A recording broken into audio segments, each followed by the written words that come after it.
Good afternoon. This is Woody Collins with Congo Helping Hands, and we are here to talk about another day of talking about the Congo. Talking about the Congo. And today's subject, we're going to add health and subtract schools out. And so, therefore, we'll be looking at what would how successful or sustainable would a school be? I mean, a health activity or health initiative be if we added social business to it, a social business. There's a number of different uh, health initiatives. You can look at nutrition, you can look at water, you can look at, you know, prenatal, postnatal, vaccination programs, all different types of things. And health is one of the leading things that poor people don't have a ready access to. So such a beautiful day. Let me turn the camera around and let y'all take a look. Turn the camera around. And I always get tired of looking at myself. So we'll let you look at what's going on in the world here. So back to healthcare, access to healthcare by the poor, by someone who has established a social business. I'm gonna delve in deep into one of the areas that I know that's ongoing now is drilling wells and providing water. So we'll talk about that more in length on tomorrow, Thursday, or maybe on Friday. Depends on when I gather my thoughts or what comes about after this. But the role of information, communication, and technology can have a significant advantage to those type of things. Health, whether you're talking about, let's say, for instance, uh, testing. If you need to test patients, you can provide a machine that not only takes their temperature and their vitals, maybe test their different uh, vital signs. Then you can transmit that to a doctor to look at from a nurse, because I know in Congo, you have a lot of nurses, one or two nurses that's at a health clinic, and there's not a doctor there. So I assume that the most experienced nurse would take a look at some of the severe cases or something that they haven't seen before. But what about drawing in a doctor? You could even take a video, transmit that to a doctor for him to look at. That's even if you didn't have video, live capability. If you had live capability, you can transmit that real time, that video. So there's a lot of ways that you can improve and expand healthcare of rural poor people in the Congo. But the big problem is, how would you keep that sustained? Because seen it in operation, and I've seen hospitals that don't have money for sutures. They barely have enough money for payroll. Sometimes they can't even meet their payroll.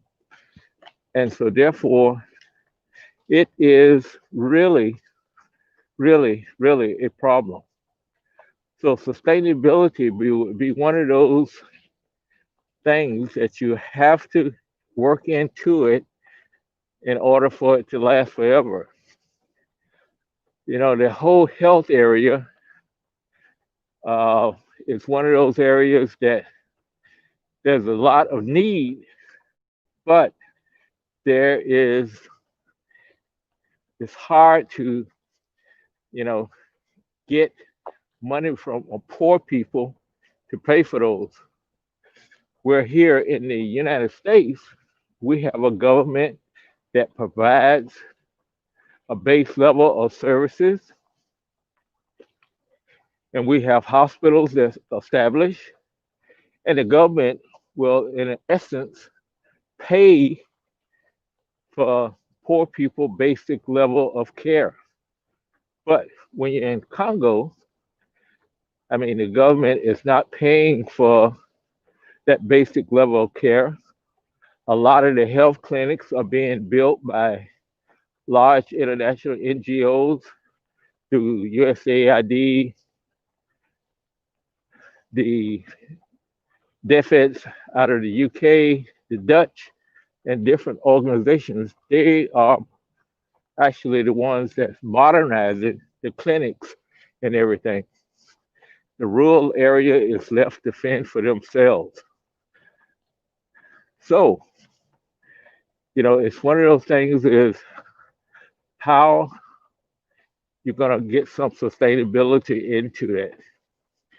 And I kind of thought of the idea is the way we do here is instead of a hospital coming up and getting a bond to build a hospital and equip it, the NGO would provide the necessary funds to build and equip it. However, it's up to the patients to provide enough support through fees, through collections, or whatever is necessary so that they can keep that facility operating. They buy their own medicine and they pay the fees to help support the doctors because the doctors at a hospital may get a little money from the government, but it is not enough to really support them. Also, the nurses, salaries. So that's the issue that you have is how do you come up with that sustainability model when here in the United States we have the government, local governments may say, yes, we want a hospital, so let's build a hospital, and then we're going to turn it over to somebody to run for us, and they're going to charge fees, and those fees can come from the individual through the insurance companies, or there can be a direct payment from the government in the case of Medicare and Medicaid. So it's a complicated situation, but somehow we have to figure out something like that to make it work. But back to ICT for development, some of those things we may let it be a regional uh, support from a regional hospital, in which that is the case of the Congo. They have reference hospitals. And that reference hospital is responsible for supporting a number of clinics. So therefore, if you tie it in electronically through ICT, some type of system where the doctor can support the nurses in the field more uh, or improve their support to them, it would be good. I remember when I was at Bulapay, we actually went out to the field, drove on motorbike for all day long to get to a hospital so the doctor can do their inspections. So that could have been solved with an adequate system of of files being transferred, questions being answered on the site interviews, and things like that.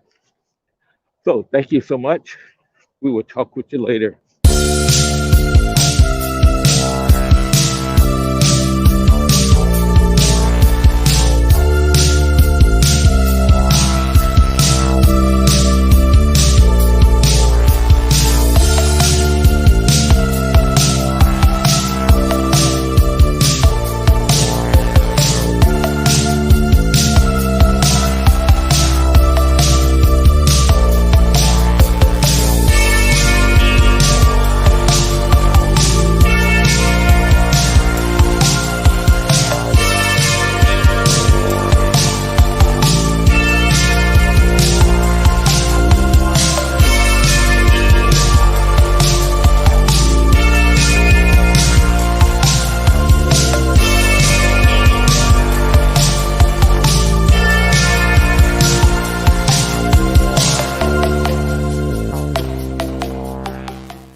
Oh,